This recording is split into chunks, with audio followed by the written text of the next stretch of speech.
안녕하십니까. 미세격자 구조 냉각회로를 사용한 사출금형 냉각 특성을 연구한 하종욱 오서연입니다.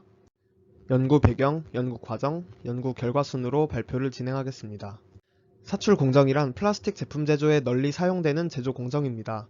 고온으로 용융된 수지가 금형을 채워 제품을 성형하게 되는데, 이때 수지를 냉각하는 과정은 사출물의 품질에 큰 영향을 미치게 됩니다. 기존의 사출금형 냉각회로는 절삭가공에 의한 직선형 냉각회로를 갖습니다. 하지만 직선형 냉각회로는 형상의 문제 때문에 효율이 좋지 못하고 균일한 냉각이 어렵습니다. 연구 금형을 해석한 결과 사출물의 바닥부에 냉각이 부족하여 후변형이 심화되었고, 컵 바닥부를 집중 냉각할 수 있는 냉각회로를 설계할 필요가 있었습니다. 이 문제를 해결하기 위해 TPMS 구조를 사용했습니다. 제품 형상에 적합한 냉각회로를 설계할 수 있으며, 밀도 대비 강성이 높아 금형 표면에 가깝게 설계하여 냉각 속도를 높일 것으로 기대합니다. 어떠한 TPMS 구조가 냉각회로에 적합한지 확인하기 위해 온수 가열 실험장치를 구성했습니다. 금형 형상과 냉각회로를 모사한 실험장치를 제작하였고, 냉각 구조체를 교체하면서 실험했습니다. 우선 TPMS 종류별 냉각 구조체를 설계했습니다. TPMS 종류 실험 결과입니다.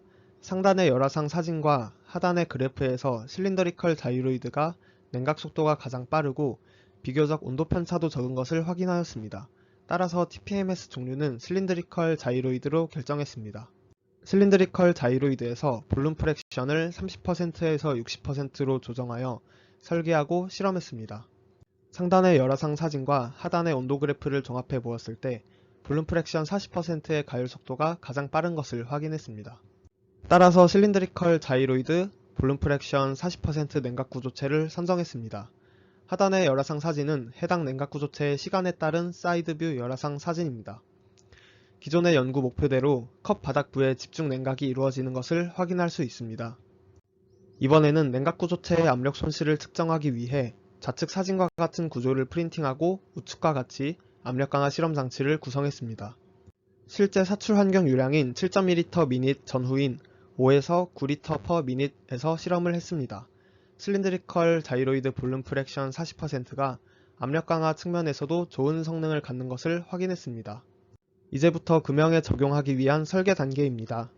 기존의 코어는 세 파트로 이루어져 있는데, 우측 제일 상단의 코어만을 TPMS 냉각 구조체를 설계하고 3D 프린팅 하였습니다. 이외의 코어 파트들은 기존의 금형을 그대로 사용하였습니다. 우측의 사진이 TPMS 냉각회로를 적용한 코어 모델링 사진입니다. 또한 기존의 금형을 이용하면서 새로운 냉각회로를 구성하기 위해 중간에 원기둥형 냉각회로를 삽입했습니다. 3D 프린팅한 코어는 후가공 후 기존 금형과 조립했습니다. 그리고 냉각 시간을 5초에서 30초까지 5초 단위로 사출 실험을 진행했습니다. 사출 실험 결과입니다. D1을 측정한 결과 최소 25%, 최대 50%의 진원도를 개선하였고, D2를 측정한 결과 최소 50%, 최대 71% 진원도를 개선했습니다. TPMS 냉각 구조체를 이용하여 제품 형상과 적합한 냉각회로를 설계할 수 있었고, 이로 인해 진원도가 좋아진 것으로 판단됩니다. D3와 D4를 측정한 결과 금형 치수 기준으로 제품의 변형량이 약 10% 감소했습니다. 특히 D4에서 냉각시간 10초 TPMS 사출물의 변형량이 냉각시간 30초 베플 사출물보다도 변형량이 적은 것을 확인할 수 있습니다. TPMS 구조의 강성이 높아 제품과 더 가까이 냉각회로를 설계할 수 있었던 점이 제품의 품질을 더욱 높일 수 있었던 것으로 판단됩니다.